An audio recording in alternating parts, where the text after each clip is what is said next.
Selamat malam dan selamat datang dalam acara latihan keterampilan manajemen Malaysia tingkat menengah Fakultas Ilmu Olahraga Universitas Negeri Surabaya yang dilaksanakan di Pondok Jatimpak, Kota Batu. Yang terhormat Dr. Agus Haryanto MKes selaku Dekan Fakultas Ilmu Olahraga Universitas Negeri Surabaya. Yang terhormat Dr. Himawan Wisnadi selaku Pembantu Dekan 2 Fakultas Ilmu Olahraga Universitas Negeri Surabaya. Yang terhormat Bapak M. Nurbawono selaku Ketua Jurusan Ilmu Olahraga. Yang terhormat para dosen pendamping Ormawa Fakultas Ilmu Olahraga Universitas Negeri Surabaya.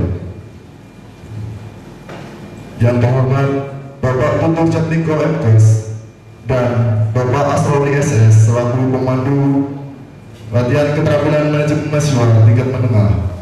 Yang terhormat Bapak Ibu dosen dan karyawan dan para peserta latihan keterampilan manajemen mahasiswa tingkat menengah yang berbahagia.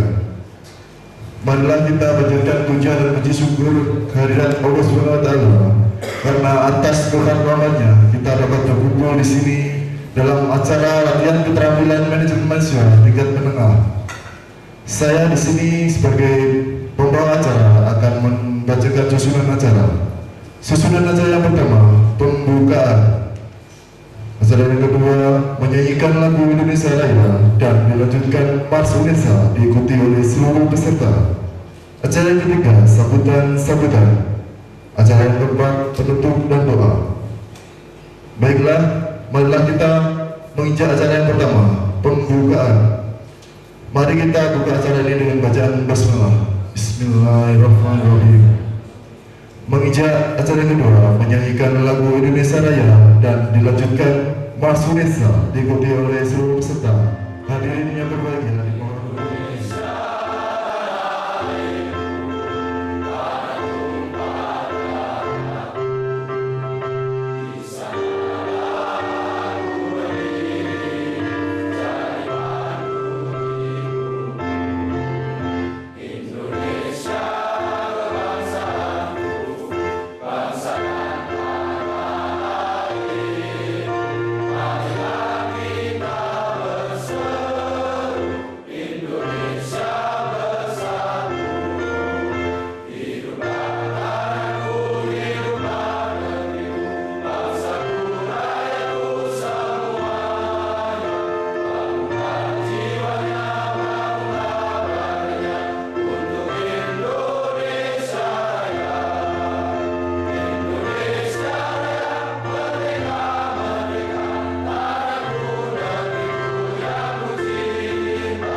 Assalamualaikum warahmatullahi wabarakatuh.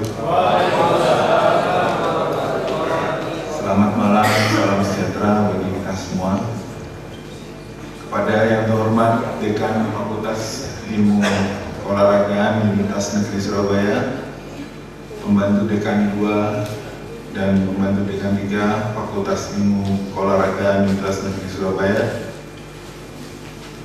Kasubag Selingkung Fakultas Ilmu Olahraga Universitas Negeri Surabaya, Ketua Jurusan Selingkung Fakultas Ilmu Olahraga Universitas Negeri Surabaya, Bapak Ibu pemateri LKMM DM Fakultas Ilmu Keolahragaan Universitas Negeri Surabaya, dosen pendamping bidang kemahasiswaan Fakultas Ilmu Keolahragaan Universitas Negeri Surabaya, panitia dan peserta LKMM Fakultas Ilmu Keolahragaan Universitas Negeri Surabaya yang saya cintai dan saya banggakan. Marilah kita bersyukur atas kehadirat Tuhan Yang Maha Esa yang senantiasa memberikan rahmat dan hidayahnya kepada kita semua, sehingga kita dapat berkumpul bersama untuk mengadakan dan mengikuti latihan keterampilan manajemen mahasiswa tingkat menengah di Pondok Jatim Park tahun 2014. Bapak dan Ibu dan para hadirin yang saya hormati, pertama saya mengucapkan banyak terima kasih atas waktu yang diberikan kepada saya untuk dapat menyampaikan laporan Ketua Pelaksana Latihan Keterampilan Manajemen Mahasiswa Tingkat Menengah. Dalam kesempatan ini pula kami ucapkan terima kasih kepada para undangan, panitia, dan peserta LKMM yang telah hadir dalam acara ini. Selanjutnya perlu kami sampaikan bahwa terselenggaranya LKMM pada saat ini berkat dukungan dari seluruh Ormawa, organisasi mahasiswa yang meliputi BEM Fakultas dan HIMA di jurusan, dan juga dosen serta karyawan. Seorang mahasiswa dan atau lulusan selain dituntut untuk memiliki kompetensi hard skill yang lebih banyak didapatkan pada kegiatan kurikuler, juga harus memiliki keterampilan soft skill. Salah satunya dalam bentuk UKM, organisasi, kemahasiswaan, kemudian juga latihan keterampilan manajemen. Dengan demikian, bekal pengetahuan dan keterampilan manajerial untuk mengelola berbagai organisasi kemahasiswaan itu perlu dimiliki oleh para mahasiswa, terutama para mahasiswa yang terlibat langsung dan aktif di dalam kepengurusan organisasi kemahasiswaan. Salah satu dari tujuan LKMM TM tingkat menengah ini yaitu membekali mahasiswa dengan wawasan, sikap, keterampilan untuk mengkoordinasi dan membina tim kerja dalam suatu kelembagaan sesuai dengan tujuan dari organisasi kemahasiswaan. Demikian sambutan ini saya sampaikan. Selanjutnya ucapan terima kasih kami sampaikan kepada Bapak Dekan atas kesediaannya untuk memenuhi harapan kami dan dapat memberikan sambutan sekaligus membuka acara LKMM tahun 2014 ini. Selamat dan sukses bagi para peserta dalam menempuh LKMM Fakultas Ilmu Keolahragaan Universitas Negeri Surabaya. Semoga apa yang telah kita kerjakan dan kita berikan untuk sebuah kebaikan, Tuhan selalu memberikan pahala yang berlimpah. Amin. Wassalamualaikum warahmatullahi wabarakatuh.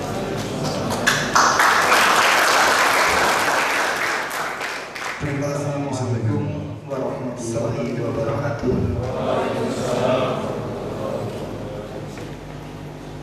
Bismillah, alhamdulillah, wasyukurillah, wa hawla wa la quwwata illa billah. Amma ba'du. Yang saya hormati para pejabat Selingkung Fakultas Ilmu Keolahragaan Universitas Negeri Surabaya,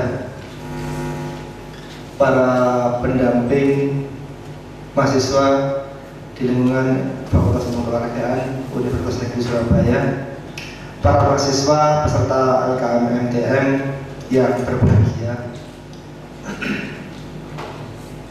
Mari yang pertama kita senantiasa memanjatkan syukur kehadirat Allah Subhanahu wa taala karena atas limpahan rahmat, taufik dan hidayahnya kita semua bisa berkumpul di sini karena telah dianugerahai oleh Allah berupa kesehatan.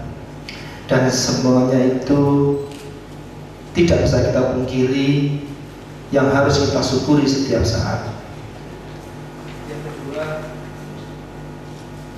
terima kasih kepada bidang 3 Fakultas Ilmu Keolahragaan yang telah melakukan kegiatan baik ini, dan mudah-mudahan kegiatan ini nanti bisa membawa adik-adik mahasiswa menjadi insan-insan calon pemimpin bangsa yang berkualitas dan bermartabat. Bapak Ibu sekalian serta mahasiswa yang saya hormati,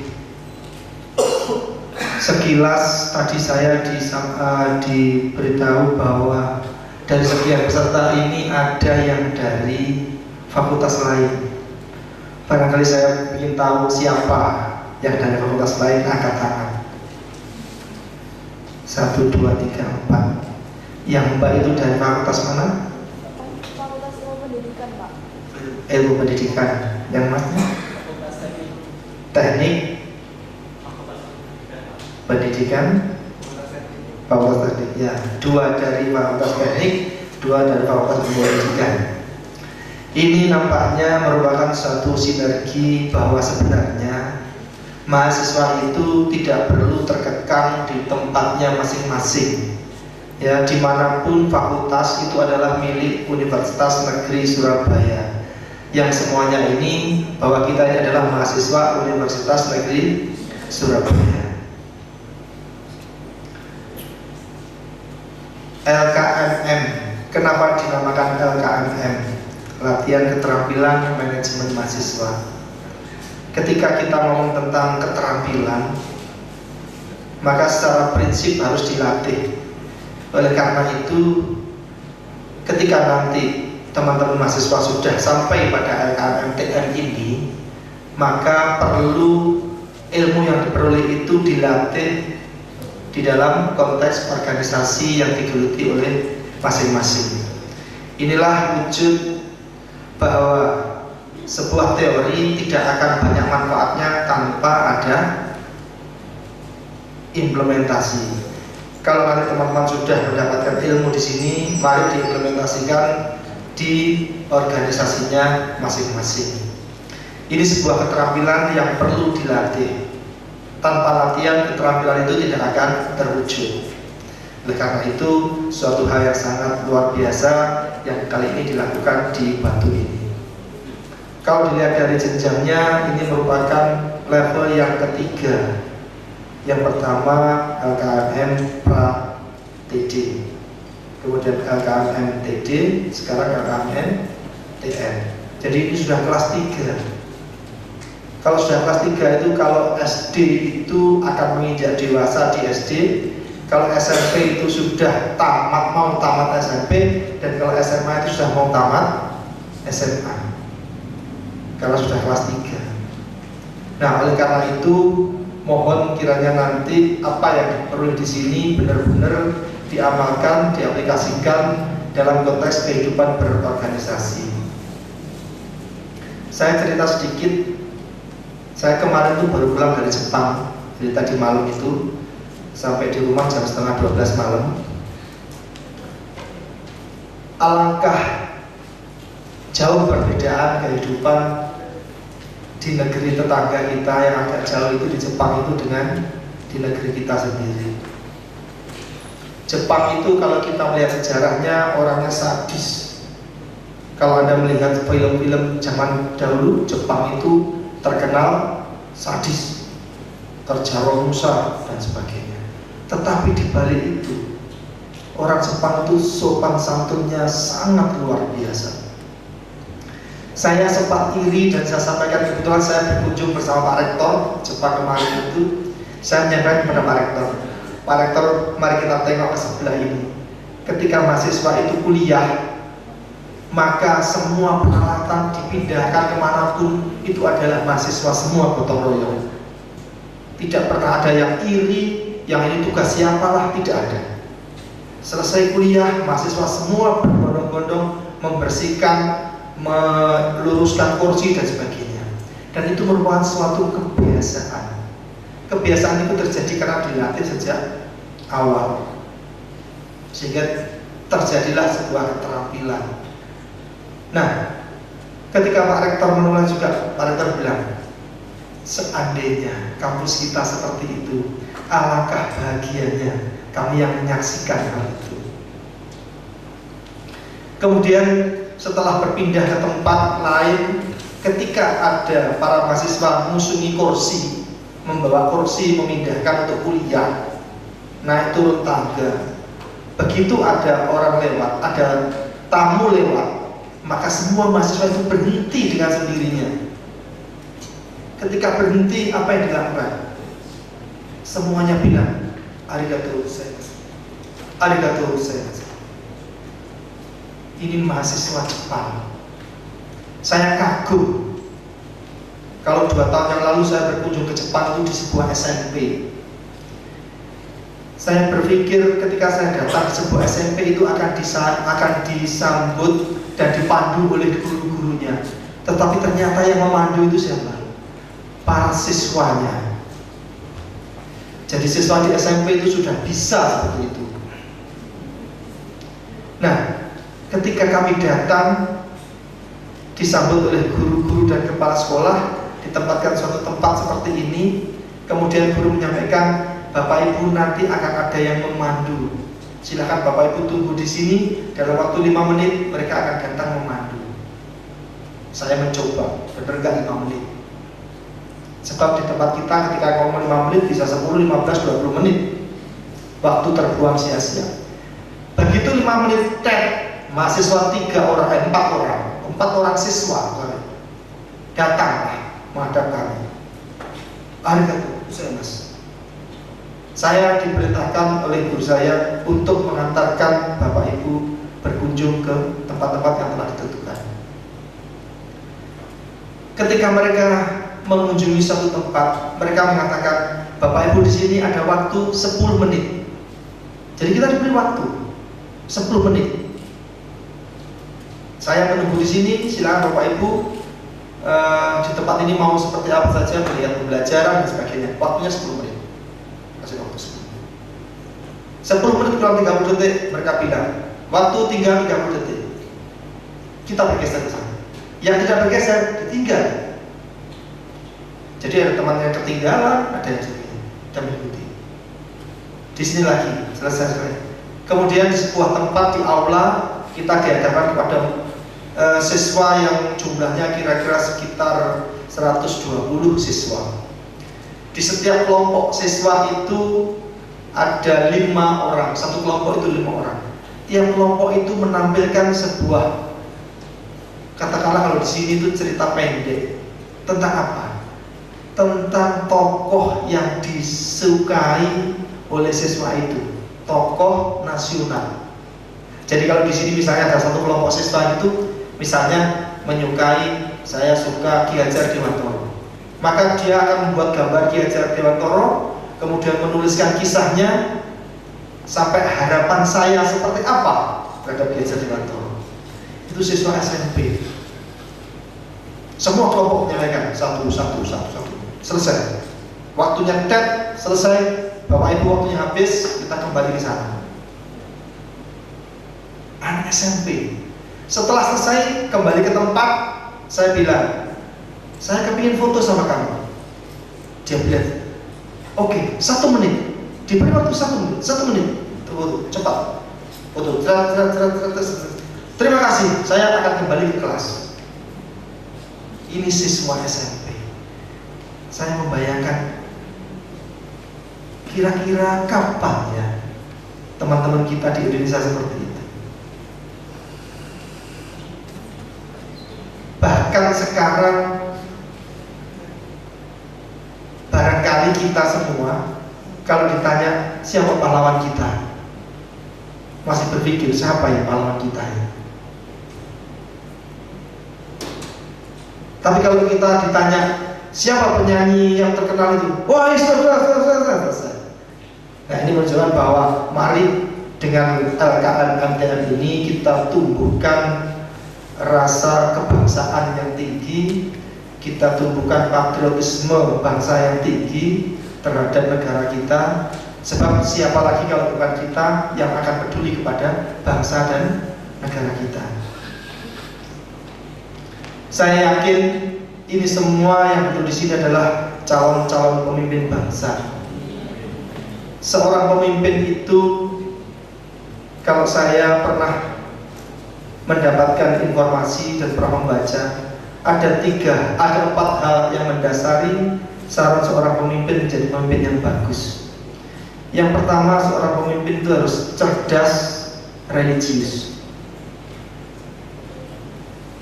Cerdas religius berarti seorang pemimpin yang bagus adalah seorang pemimpin yang didasari dengan nilai-nilai agama yang kuat. Ketika didasari dengan nilai-nilai agama yang kuat, maka dia akan berpijak pada ketentuan-ketentuan agama yang ketika di situ dilarang tidak akan dilakukan, dan ketika di situ dianjurkan atau diperintahkan akan dilakukan. Yang kedua, cerdas intelektual. Ketika kita menjadi mahasiswa, tidak diragukan lagi bahwa kita sebenarnya sudah memiliki cerdas intelektual. Sebab kalau tidak cerdas intelektual, tidak akan masuk di perguruan tinggi negeri. Yang ketiga, cerdas emosional, yang kaitannya dengan sosial. Kemudian yang keempat, cerdas estetika. Kalau seorang pemimpin didasari dengan 4 kecerdasan ini, insya Allah akan menjadi seorang pemimpin yang hebat. Nah,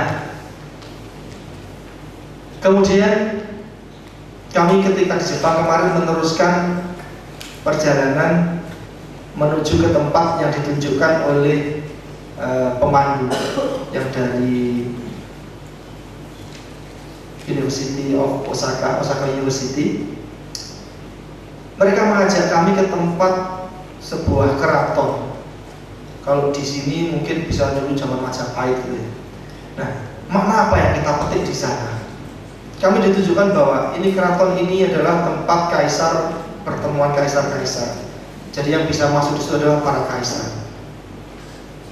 Hal penting yang diperoleh di sini adalah pada saat kami berkunjung ke sana, untuk masuk itu aturannya bahwa ketika jam 3 tidak boleh masuk. Maka saya datang sana jam 3 kurang seperempat. Akhirnya para petugasnya segera memanggil, mari segera masuk, karena jam 3 akan ditutup. Masuk.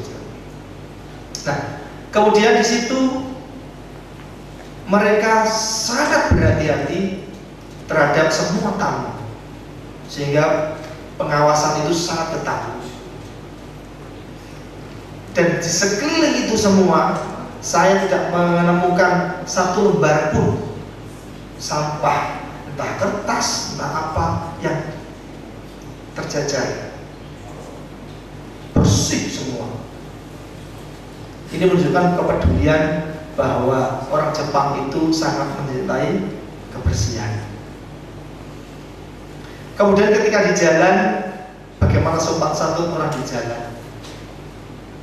Kalau kita di mall, kita naik ini apa namanya, eskalator. Pernahkah teman-teman melihat di mall itu naik eskalator itu di satu sisi saja berjejer begini? Pasti semua dibagi, ya. Terus ada orang lewat, dia nggak peduli. Kalau di Jepang itu ada aturannya. Ketika naik eskalator itu kita harus sebelah kanan. Kalau kita mau cepat, kita ambil sebelah kiri. Ketika kita ambil sebelah kiri, maka kita tidak boleh berhenti. Terus naik. Jadi tangga berjalan, kita terus naik berjalan. Ini untuk mempercepat langkah mereka. Nah, ini adalah kenapa saya ceritakan seperti ini. Ini perilaku-perilaku yang mungkin bisa kita teladan. Yang mungkin bisa kita teladan. Tidak pernah saya menemukan orang menyeberang jalan di sembarangan selama sepanjang saya berjalan. Jadi orang menyeberang itu pasti di zebra cross, itu pasti. Dan tidak ada mobil yang nyerobot, tidak ada motor yang nyerobot. Nah, ini bentuk-bentuk kedisiplinan yang patut kita teladani. Ketika seorang pemimpin itu mempunyai kedisiplinan yang tinggi, maka dia akan lebih mudah untuk memanage waktu. Nah, itu beberapa hal yang saya sampaikan oleh dari Jepang. Tidak hanya Jepang sebenarnya, negara-negara lain yang setingkat mereka seperti di Cina, di Makau yang pernah saya kunjungi, kemudian di Australia, Singapura, itu seperti itu. Jadi betapa kesadaran yang sangat tinggi. Di sepanjang jalan di negara-negara itu, saya tidak pernah bertemu yang namanya polisi. Ya. Kalau di sini di perempatan kalau tidak ada polisi, jangan harap bisa jalan. Macetnya minta ampun. Tidak pernah di sana menemukan seorang polisi. Tapi juga tidak pernah ada yang melanggar. Inilah bentuk kepedulian. Mari kita berbuat. Yang pertama adalah diri kita sendiri. Ya, diri kita sendiri untuk berbuat seperti itu nanti akan kita tularkan kepada orang-orang lain.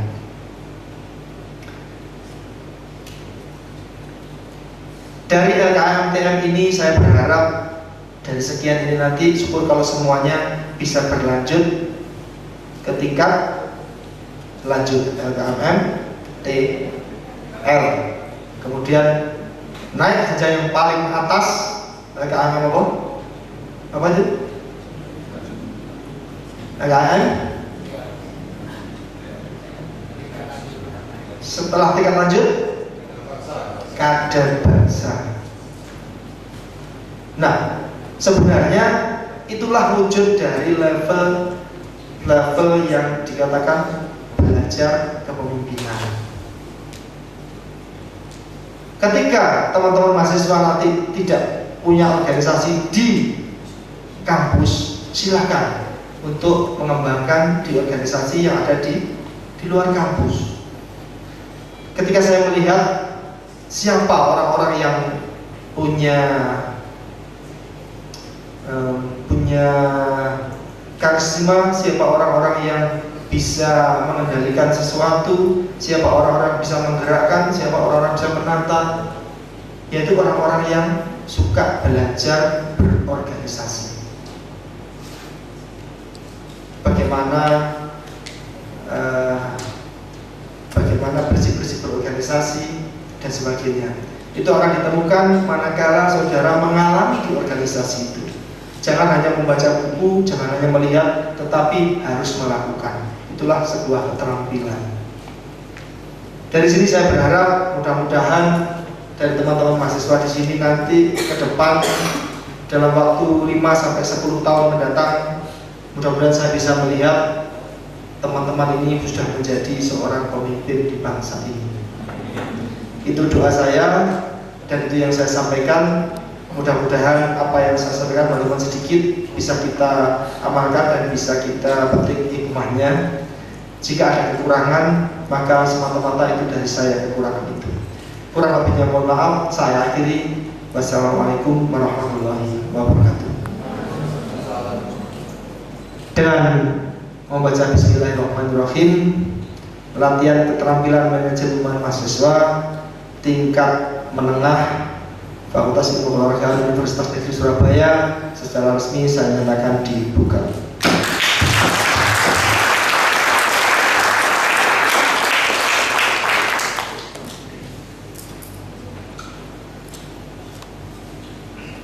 Terima kasih kepada Bapak Dekan Fakultas Ilmu Keolahragaan Universitas Negeri Surabaya. Acara selanjutnya itu menutup doa pada saudara Rofiul Rizki, dipersilakan.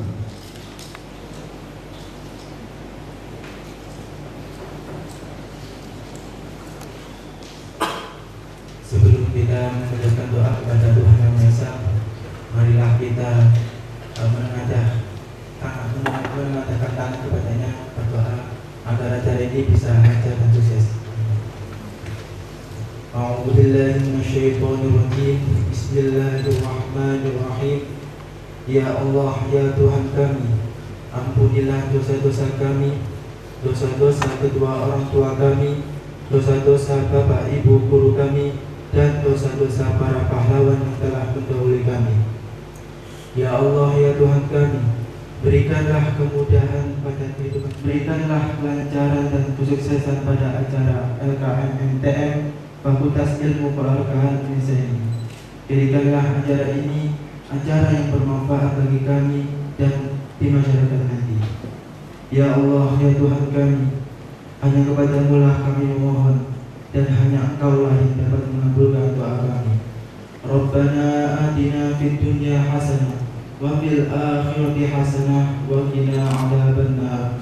Subhana rabbika rabbil izzati amma yasifun wa salamun 'alal mursalin walhamdulillahi rabbil alamin. Manajemen Nasional Tingkat Menengah Fakultas Ilmu Keolahragaan Universitas Negeri Surabaya.